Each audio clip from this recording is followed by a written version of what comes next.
too far. So I do want to share, I have a few poll questions that I want to share just to hear everyone's familiarity with UNOS. So the first one is, do you know what UNOS does? This is a preloaded question, and I feel like some of you are going to say a little. So I'll give you like 20 seconds. Do you know what UNOS does?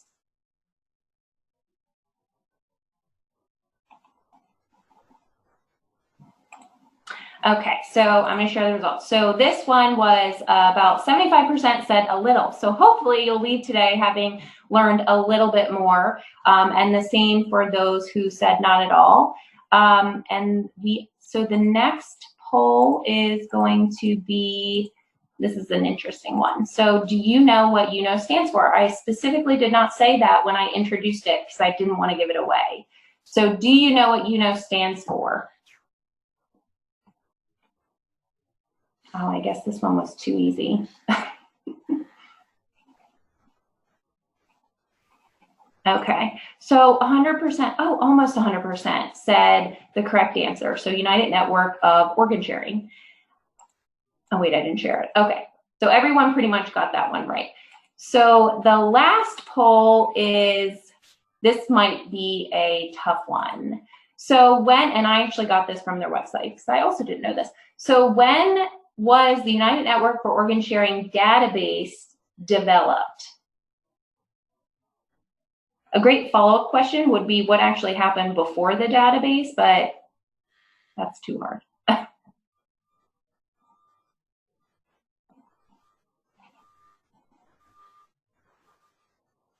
Okay, so the majority of you said 1987. Brian, is that right? I don't know the answer to that, as a matter of fact, because I don't know which database you're talking about, and we can get into that when we start talking about the founding and how long we've been here, because there's been a couple of iterations. So I would have gone with that one shortly after we were officially incorporated, but there was some data collection as early as probably 77 as well. So the website does say 1977 is when the first official database came to be. And it was before UNOS technically, but they called it the United Network for Organ Sharing Database. So anyway, so thanks all for participating in the poll. So now we are going to get started. All right. So hi, everyone. My name's Bob Goodman. And as Talia said, I had a heart transplant back in November, actually, of 2013 at the Hospital University of Pennsylvania in Philadelphia. So I want to tell you a little bit about my background, both personally and professionally, because I also think that has a bearing on how and why I decided to, as part of my giving back, wanted to get involved with UNOS and the Organ Procurement and Transplant Network, the OPTN. And then we're going to answer the question, what's UNOS? Brian is going to do it in a much more formal, much more informative way. And I'm going to talk about it really more in the context of how did I first hear about it, and how that started my involvement, and ultimately what it means to me to be a part of it. Taya, next slide. So my background, very briefly on a personal basis, there definitely is heart disease in my family. And my father and both his brothers died of heart disease at relatively young ages, one at 50, my dad at 57, and his other brother at 60. And so I knew about that, obviously, and I set about doing things to try to prevent me from having a heart attack. And at the end of the day, actually, I was successful. I became a runner. I knew I had high cholesterol, so I kind of dealt with that and those kinds of things. So you know, I did the best that I could. And later on, I'll talk a little bit about why I ended up needing a heart transplant, and it was not because I had a heart attack. Professionally, I've worked in the healthcare industry for over 45 years. I am a former hospital administrator, including a hospital CEO. And during that period of time when I was doing that, which is about a third of my career or so, I actually, my first hospital was St. Barnabas Medical Center in northern New Jersey.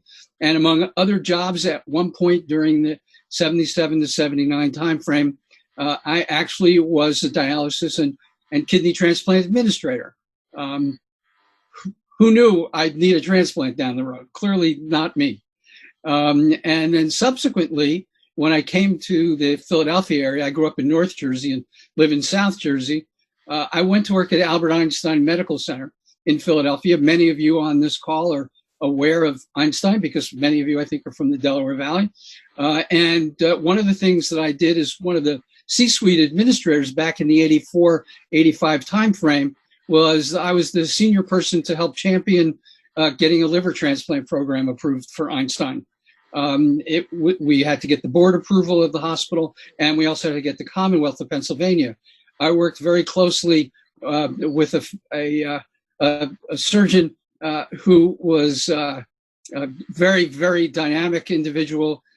For those of you who have been to the Gift of Life House in Philadelphia, you've probably seen his portrait on the wall. His name is Aaron Bennett. Unfortunately, Aaron passed away a few years ago, but I worked very closely with Aaron. And I worked very closely as well at the time with a young guy, I was too at the time, a guy named Howard Nathan. And so Howard and I knew each other a little bit 35 or so years ago. And then through the rest of my career, I've spent time working in investment banking. I actually do now as well as finance and consulting for about 20 years.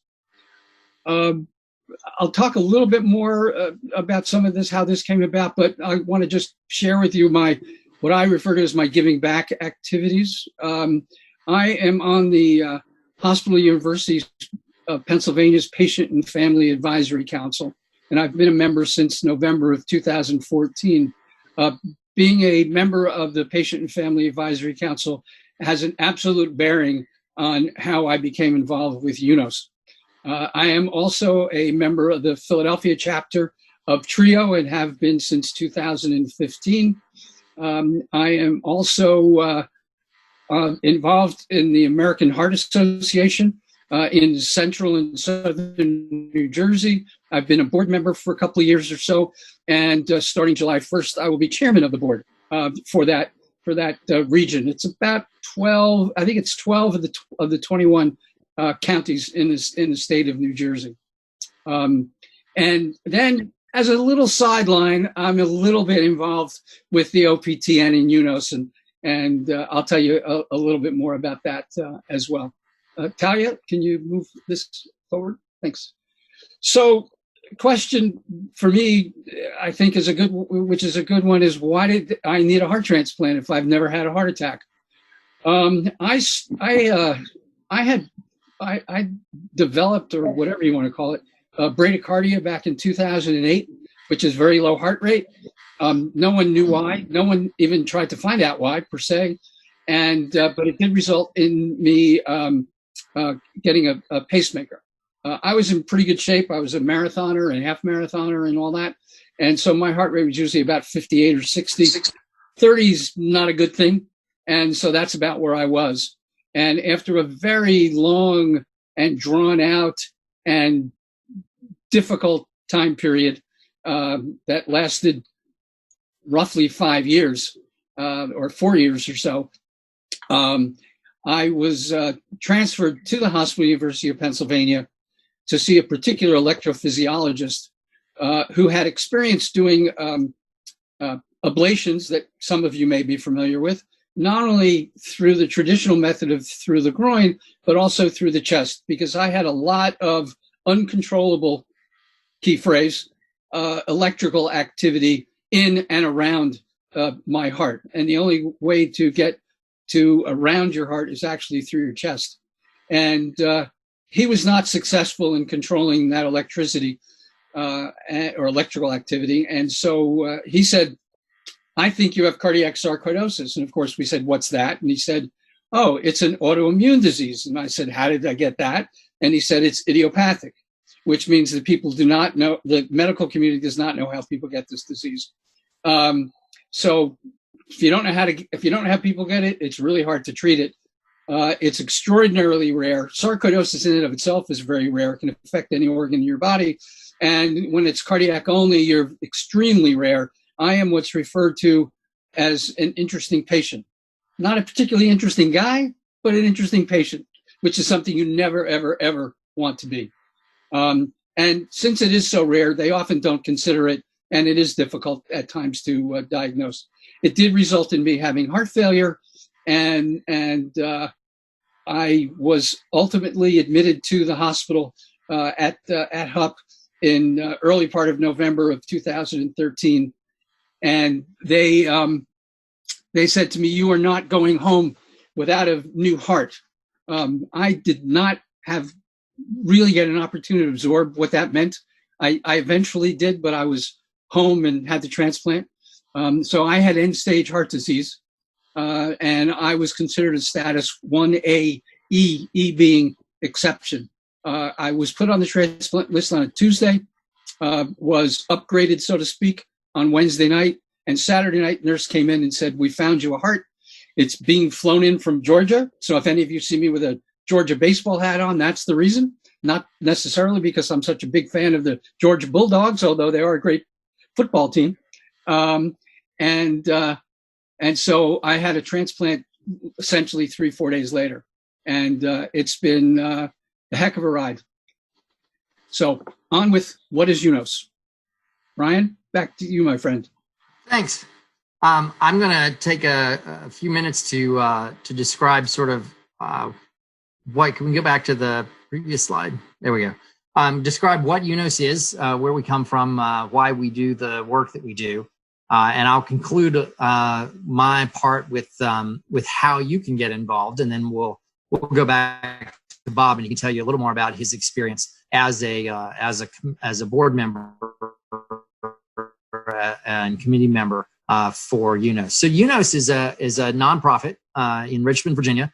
We have about 400 folks on the staff there in Richmond, and we have another 1,000 volunteers in various capacities. So it's very much a volunteer-driven organization. The volunteers ultimately make all the strategic decisions and all the policy decisions. We support that through IT work. About 40% of our workforce are IT, and through data analysis and policy writing support staff. We do a handful of other things that we'll talk about, but UNOS really is people. So there's the 400 of us there in Richmond, but we are across the country. We're a membership organization in which all the transplant programs and all the OPOs in the United States participate, and offer volunteers for board, for committees, for review boards to participate in public comment processes and other things. It's a very wide-ranging, very inclusive organization, and it includes a large number of very active patients. Some of them candidates, more often recipients, but certainly patient voices and donor family voices are very well represented in our organization and in our policymaking discussions. So next slide, please. So what exactly do all these people do? So we do a number of things. The thing that sort of is at the core of all of the work we do is that we maintain the wait list. So when you're put on a wait list by a transplant center, all that clinical information about you is in our database. There is one single national wait list database, and it really is more of a database than a list. The list is generated brand new each time a donor organ is available. And so a list of candidates for that organ, which is based on where the organ is, what the blood type of the donor is, what type of organ it is, and all the other policy factors that go in. So the idea of a wait list is a little fuzzy because it really only occurs when there's an actual organ. So we really refer to that as the database. more than we do the wait list. But that's where everybody's information is. Everybody's information is held in that. When an OPO identifies a donor and is able to recover organs, they enter that donor information into our waitlist database. And at that point, the list is produced and the OPO is able to go down the list, contact all the transplant programs on behalf of their candidates and ask them if that's the right organ for the candidate that the computer has put at that point on the list. So that's sort of that IT system, that communication system, that database is really at the heart of what we do. In order to make that happen, there's a lot of policy writing. So there are policies that govern the allocation system. The computer, every decision that the computer is making is driven by a rule that has been hashed out in a committee that has been put out for public comment, and that's been approved by the board of directors. The decisions at the moment of offering the organ are made by the computer and not by individuals who are looking at the donor and trying to decide for themselves which candidate to go to. At that point, sort of in the moment, the offer is being made by the computer according to the rules that have been developed by the participants in the system. We also are, because of all the data collection that we do, we're a resource for a lot of researchers. We do some of our own research. We do quality improvement research and tools for programs and for OPOs. And a lot of researchers look at our database. Generally, when they do that, it's de-identified. There are some rare cases where they're able to be more to see more of the information. But in most cases, they're getting a subset of the information to do research on what types of patients seem to be more successful. We do allocation research to see whether there are types of patients that should be moved up on the list instead of maybe where they are. So there's a lot of data work that goes on at UNOS. And then finally, we do a lot of advocacy. We do a lot of public discussion of the benefits of donation and transplant, and try to encourage everybody to sign up to be an organ donor, to support that decision if a family member has made that, and to make sure that the gift of life is possible for as many people as possible, because we know how many people are waiting. Next slide, please. So in the moment then, how does that happen? And so we've talked about this, this massive database. There are 111,000 patients right now whose information is in our database. That includes information about what hospital they're being treated by. It includes clinical information. It includes timing information, how long they've been there, how long they've been at different statuses, including what offers they've received in the past. And all that information is in that system. And then an OPO employee, or in this case on the slide, this is a member of our staff. We have an organ center that works 24 hours a day, 7 days a week, and really tends to step in to help OPOs with the trickier cases. For the most part, donors are all allocated by the OPOs and not by the organ center. But the organ center is a resource there to offer assistance or to step in if there's a need for that. They put that donor information into the computer, and that generates the list for that candidate. So a donor with 4 organs to donate would have 4 different lists generated based on their based on the characteristics of those organs. I'm sorry, an OPO is the Organ Procurement Organization. The Organ Procurement Organization is the group like Gift of Hope that goes out to hospitals, talks to families, works with hospitals to actually coordinate the recovery of the organ. That's what the OPOs do. So they will put that donor information in the computer. That'll generate the list. They will contact transplant centers, and they'll simply work their way down the list until they find a center that is willing to accept the organ. There may be reasons not to accept the organ. There may be reasons that it meets the minimum criteria according to the computer, but still is not clinically the right organ for that candidate. It could be that the candidate has had a medical issue, so recently that it hasn't been updated in the computer, and they're not really ready for a surgery right now. There could be a number of reasons that an organ gets turned down by the candidate at the top of the list, and so the OPO staff or the organ center staff will work their way down that list. At that point, for kidneys, the organ is usually transported. For livers and hearts and lungs, usually the center that's going to transplant the organ actually goes out and recovers that organ themselves and takes it with them to back to the transplant hospital and does the transplant. So next slide.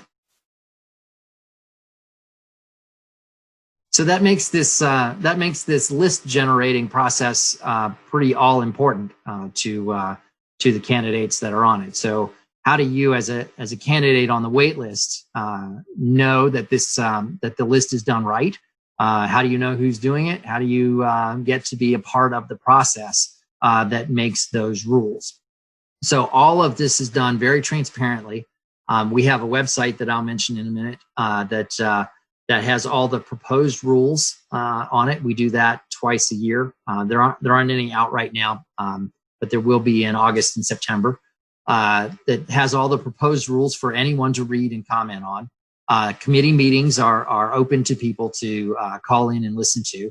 And there are committees across our network on all kinds of topics. So all the organs have a committee. There are committees for constituent groups. There are committees for professional groups. And all of these are looking at a specific aspect of the donation and transplant system and making rules for those. And the way that committees work, they are partially elected from across the country. About half the committee are elected from among the transplant hospitals or OPOs in each region of the country. And then the other half are appointed by the elected leader of the board, who looks for balance, who usually appoints the patients. The patients tend not to be elected as often, but the presidential appointment allows for us to get patients onto these committees, and maybe other professions that aren't as well represented, or other geographic or diversity of other types that we need to include in the committees. So those committees will look at data, that database generated from every donor, every candidate in the United States for the last 35 years. They'll look at that data and determine what they believe the right thing to do is. If they want to justify a type of disease moving up higher on the wait list, they'll use that data to show whether or not candidates with that disease have a shorter life expectancy and therefore are more urgent and should be moved to the top of the list. And other people who look at the data differently may argue back, but they will also debate that based on the data that they're looking at from the database to determine what's really happening. We've got a very science-driven, evidence-driven process to adopt new policies. Once a committee has recommended a new policy, they'll put it out for public comment. And our website will have all those items that are being considered for policy. It also has all the policies that are in place currently on the website, and they'll collect information from anybody who wants to comment on the website. We also hold 11 meetings a year in the spring. So those meetings include clinicians, and they include organ recovery staff, and they include patients and donor family members as well. Finally, after considering all that public feedback, the committee will finalize the proposal and send it to the board of directors. The board of directors includes Bob Goodman now. It also used to include my good friend Jim Gleason, whose name I saw pop up there a few minutes ago, so I know Jim is on the call today, and has always included strong patient voices. In fact, we have had one chair of the board, the chair of the national board of the organ transplant system, who was a patient. She was a living donor to her sister, Betsy Walsh, out of Charlotte, North Carolina. So that goes to the board. The board is broadly representative, patients, doctors, OPOs, and other professionals representative from across the country, and they make the final decision of whether to to approve a new rule or a new policy. Next slide, please.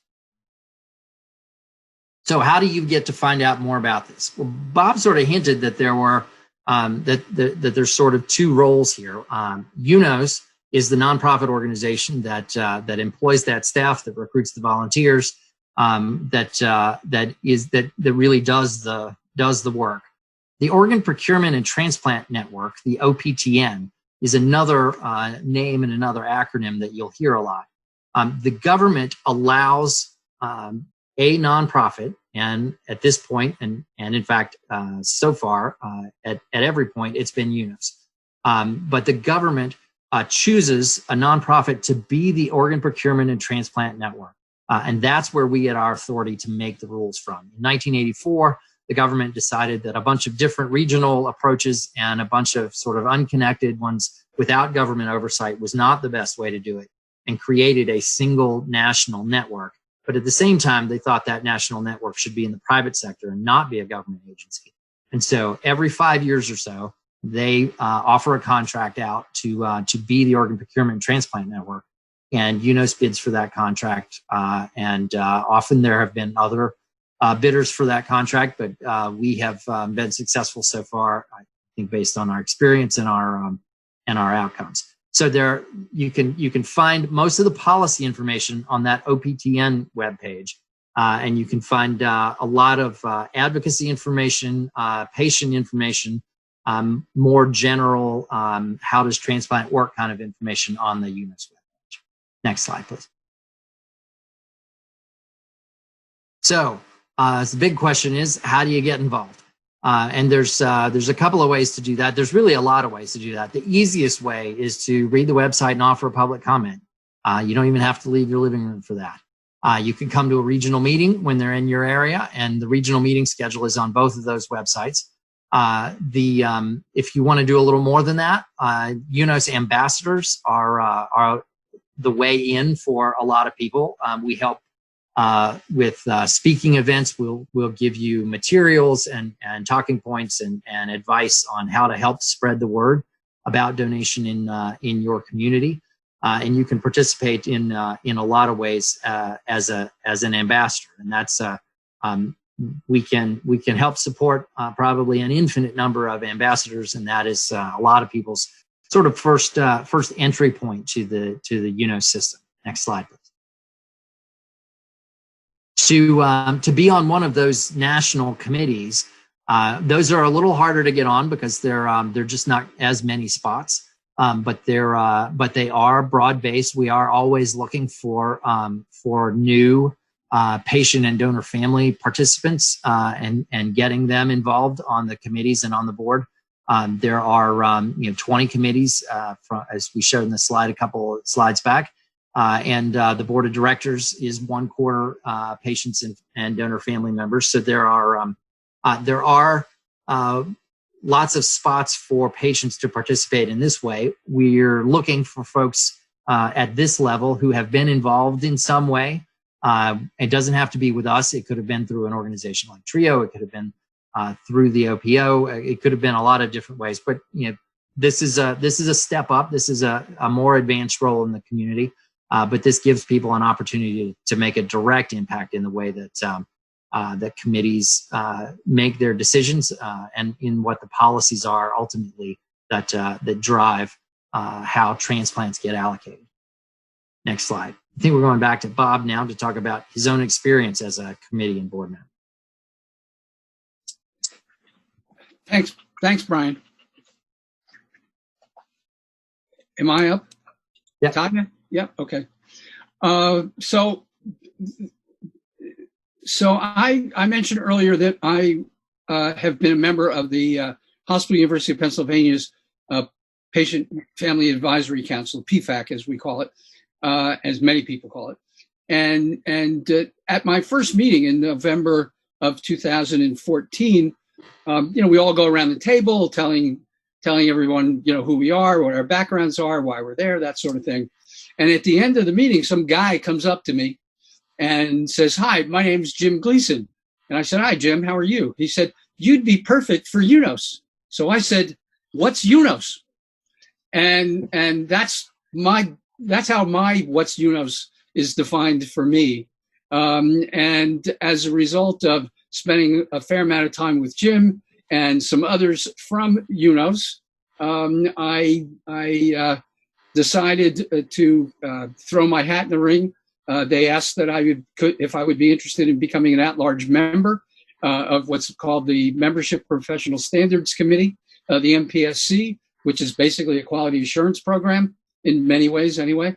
And so on July 1st of, I guess it was 2015, I started my 2-year term as an at-large member of the MPSC. I was the only non-clinical person on that committee. So I was the only one not involved in transplant, really, other than being a patient. And it was a absolutely fascinating and terrorizing at times experience, only because so many things are just way over your head as a non-clinician. But it was a wonderful experience and a great opportunity to get to know something about UNOS and the OPTN and how it all operates and everything that sits behind it. As I was finishing my term, I was asked, because of some of my other background, if I would become an advisor to the finance committee, and I said, absolutely. And several months later, someone from the board and another patient, she was, I believe, a kidney transplant recipient, had to resign from the board because of business reasons. Apparently her business really was taking off and she just didn't have the time to commit any longer to her being a board member. And so they asked if I would consider becoming a board member. It didn't take me very long to say yes. All of maybe 3 or 4 seconds, perhaps that long anyway.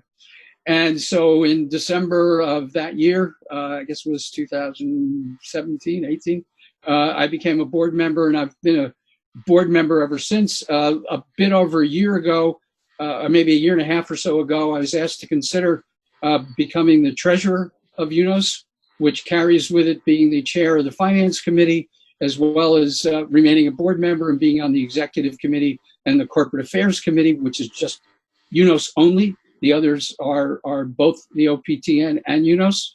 And I was very, very lucky to win a little contest, and so I was voted in, and it's been a great experience for me. So if you could move to the next slide. And so I guess I want to tell you a little bit about, and I've already referred to it already, but being involved in the entire transplant community, which by the way includes me being a member of the Team Philadelphia. I was in Salt Lake City 2 years ago and was hoping to be in Northern Jersey this year. It'll have to be next year. But being part of the community has been a wonderful physical and mental activity for me. And I say mental, it should be obvious. This is not for the lighthearted. There's a lot of detail, a lot of data, a lot of the whole notion of policies and making those kinds of decisions about policies and having you're making comments about them is really pretty intense, quite frankly, most of the time. And then from a physical standpoint, I've always been an athlete. Did my first half marathon back in 1981. I've done 27 altogether, including 3 since receiving my heart transplant. And part of it is because I want to stay alive and I want to be healthy, clearly. But part of it is that when I hear stories about other people who have had heart transplants, lung transplants, and everything else, many of whom don't take care of themselves and don't do the right thing, which also helps explain why I'm involved with the American Heart Association too, quite frankly. It continues to give me the drive to work out almost every day. And I can assure you, my wife and my daughter will attest to the fact that it may not be literally every day, but it's pretty darn close. So it has given me a lot of meaning. It has it has helped answer the questions that I asked, that I sort of posed to my wife 6 days after my transplant. I was about 24, 28 hours out of being in an induced coma post-transplant. And I said to her, I said, Patty, I don't know why I got this heart. And I said, I sure as hell don't know why I got it so quickly. All I know is we need to do something about this. And so that started the path of how do we give back and what do we give back and under what circumstances. And for me, I'm not a guy that loves to sit around at tables and handing out brochures and things like that, or stuffing envelopes, which I've done, by the way. I like the policy things. I like sort of the political things and that sort of stuff. So it just seemed to me, UNOS and some other things were just sort of natural for my future. And I honestly actually do love it. It's a lot of fun. I get to meet incredible people like Brian. Jim Gleason has been such a mentor for me. And I thank him almost every day for being a part of my life. And he's been great. And we only live about 15 minutes from one another, which is actually kind of cool. And one last comment, and that is, I wouldn't be here without my donor. And so every day, you thank your donor and you thank your donor family. And whether you ever get to connect with them or not, I have not so far, although I do write every year. Kind of doesn't matter. You do need, you at least for me anyway, I thank them virtually every day. And so that's it for me. Back to Brian. All right, well, we're going to do some Q&A. Natalia told us that that several questions had already come in about COVID-19 and how that was affecting transplants. So we'll use that to kind of kick off Q&A. It has had an effect on transplants. A few transplant centers, particularly in the Northeast, had a temporary inactivation of their programs. Very few actually turned the program off, and even those didn't do it for very long. But there were a few. Then on top of that, there were certainly a lot of issues with OPOs getting out to find donors, with donors who had COVID-19, or people who would have been donors had they not had COVID-19, were ruled out and not able to donate. Nobody wanted to get an organ that might be COVID-19 positive, certainly. And behaviors changed as the community went on, as our broader community went on restrictions on travel and other activities. We actually saw a lot fewer deaths in the emergency room. There were fewer strokes in the emergency room. There were fewer motor vehicle accidents. And so for a while, there was a real dip in organ donation. If you look at the lines here, this slide compares 2020 with 2019, and you can see on the top slide that's a total number of transplants. That's all transplants. You can see the green line starts to pull away from the blue line and rides above it a little bit, because we actually were off to a pretty good start for the year for the number of transplants until COVID hit. And you can see there the green line drops back down below the blue line, below last year's pace. But it has just about caught up with it again now. The transplant community really is running at about the regular capacity for right now. And I think it's been a remarkable job of adapting and persevering to make sure transplants happen. As you can see in the lower piece, living donor transplants pretty much stopped entirely, because at that point, those organs were still going to be available if they can be postponed. A deceased donor organ can't be postponed, but living donor transplants were put on hold for a while, and they have just in the last few weeks started to tick back up again. Next slide, please. And so you can see both in living donor and deceased donor, you get to mid-March and there's a real fall off, and it slowly kind of climbs back out. Deceased donor was sort of more of a steady climb back out. Living donor really everything was postponed there for a while, and then finally in the middle of May that started to ramp back up. But the donation and transplant is still going forward. People are taking precautions. To some extent, are being selective about which candidates can be safely brought into the hospital. Certainly, every single donor in the United States is tested for COVID-19 to make sure that there are no transmissions in that way, and transplant is certainly up and running again. So, Talia, I think you've got some other questions for us. Yeah, hi, I'm back.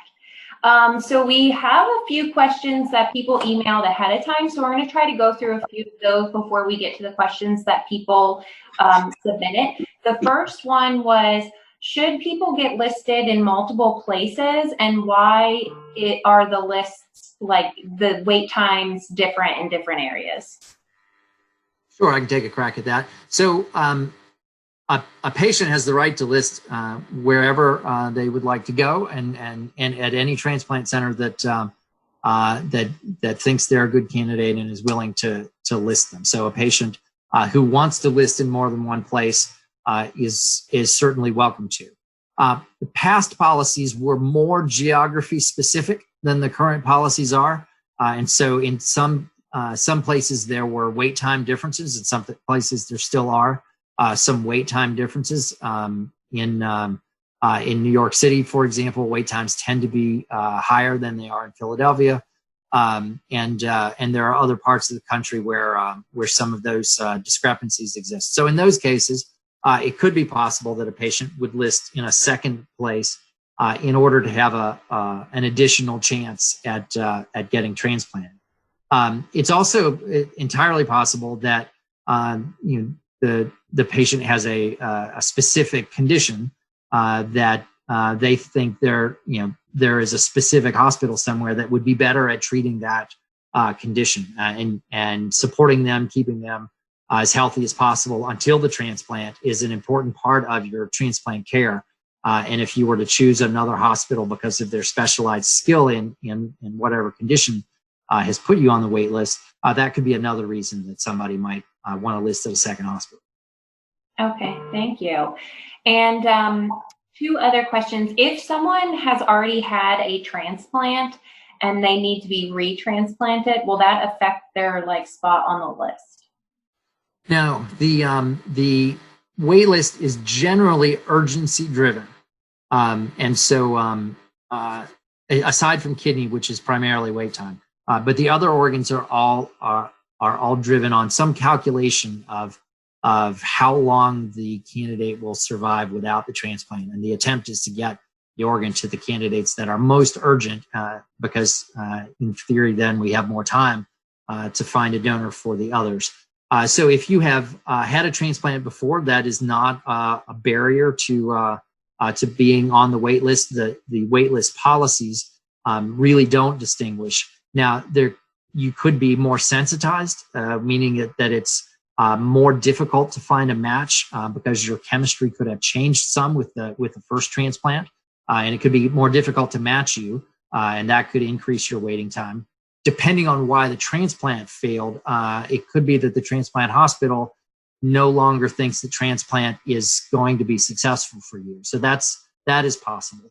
But if the transplant center lists you, the policies don't care that you've had a prior transplant. Okay, thank you. So a few questions about UNOS specifically about, so you rebid every 5 years. Are you audited at all during that time or at the 5 years? And if so, who are you audited by? So our contract is from HRSA, and HRSA's Health Resources and Systems Authority. They are an agency of HHS. And so they monitor all aspects of the contract. So we provide reports on the policies. They observe all the committees. We provide them a copy of the entire database. We also, they monitor things like the IT system. We give them, technical updates and metrics on whether the IT system is working. So they're watching both to see that that from a practical basis we are effective and efficient, but they're also looking to see from a transplant side, are we moving in the right direction? Are we treating everybody fairly? Are we following all the goals and the requirements of the regulation and the contract? So that's done through HRSA, and occasionally there are other agencies of the federal government that do audits, and so occasionally we also let other folks in the government review what we're doing and make sure we're doing it right. Okay, thank you. And how is UNOS funded? UNOS is funded primarily, partly by government funds for the contract, but then also when a transplant center puts a candidate on the wait list, there's a fee that they pay. And that fee that the transplant center pays to put a patient on the wait list is most of the funding that makes UNOS work. Okay, thank you. And as far as volunteering, there's a few people who asked they already volunteer for like their OPO, the organ procurement organization. So how would it differ by volunteering for UNOS? Excuse me. Obviously, if you're volunteering for, maybe not obviously, but I think for your OPO, it's local, it's regional, and you're having an impact in your community on a direct basis. If you're doing it, if you're an ambassador for UNOS, you can arguably it can be the same thing. And truth of the matter is, you can do both if you really have the time and energy. And if you really want to get involved with some of the committees, as Brian talked about, that definitely takes you to a new level, and your involvement it changes, because you begin a different kind of set of obligations in terms of being involved with things, whether it's going to or participating in committee meetings, whether it's on the phone. There's some things that are done in person, or have been anyway. COVID has obviously made a little change in that regard. So it does get you a little. It's similar, but it's different enough, and it can take you into a national stage, which has obviously happened for me. Mm-hmm. That's a really great way to phrase it. So OPOs you can impact really locally and regionally, and then with UNOS you might be able to impact a larger national level. Someone had asked how many, this might be a hard question, but how many hospitals does UNOS work with? So all of them are, let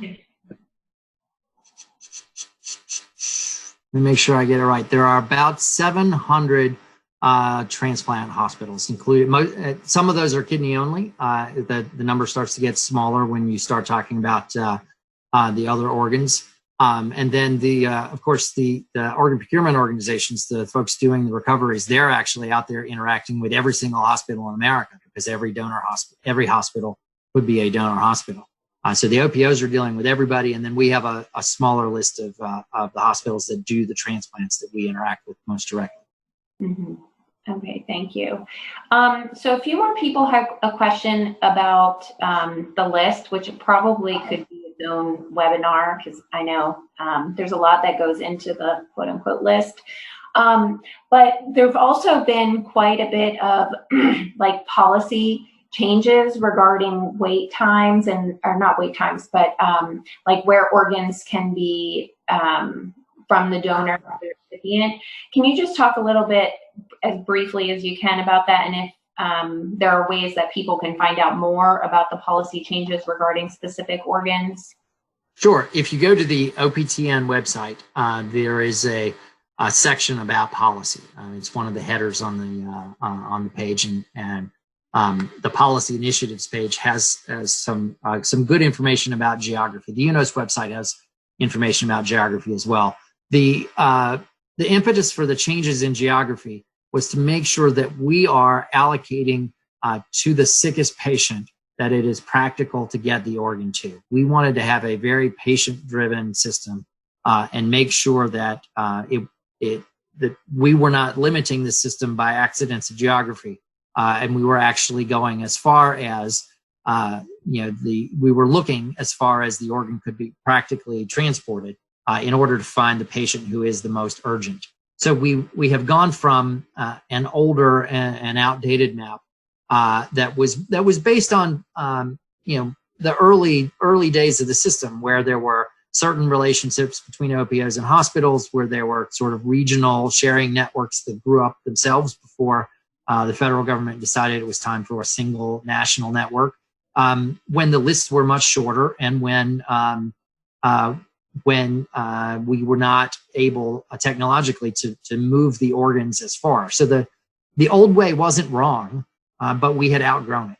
And it was time to move to a system that really was more patient-centric, that recognized how far we could move an organ and made sure we got to the candidate who is the sickest. And we use a circle-based system around the donor that doesn't look at state lines or OPO boundaries or any other boundaries. It really is about distance from the donor. Okay. And then just one other follow-up to that about being listed in different areas. So would it be beneficial for, to increase someone's chances to be listed in multiple regions? So our hope is, with changes like these policies, that goes away, that's not necessary anymore, unless somebody wanted to find a specific doctor or specific hospital. But you wouldn't have to go just to go somewhere else just to increase your chances, because obviously not everybody is able to do that. With the circle sizes that we put in place, if you certainly don't get any benefit from going to another hospital down the street or in the same city, in most cases even in the same state. So in order to do that, you'd really have to find a whole different region of the country, and that may have practical logistical concerns of its own. So we're trying to make sure that patients don't have to go through that kind of jumping around to find the right place, but that the system actually finds them and gets them the organ that they need. Okay, thank you. And then two final questions. So the first one, how many people are added to the list each year? So each year there are about 55,000 or so. That are added? Yep. Okay. And the last question is related to international patients. Does UNOS have a policy related to patients coming into the country, and then needing a transplant? We do not. The policies are entirely based on a patient's clinical criteria and what their medical criteria are. Now, individual hospitals certainly may have their own rules about what patients they would see. There are a small number of people who come to the United States and get transplants. There are also a small number of people who come to the United States and donate. Some of those are living donors. Some of those are foreign national residents who happen to die here. Some of those are even vacationers who become deceased donors here. So there are some folks from outside the United States who receive transplants in the United States, and there are some folks from outside who donate organs in the United States as well. Great. So that is all the time. It's 4 o'clock exactly. So thank you both so much for participating today. It was extremely informative. I apologize in the beginning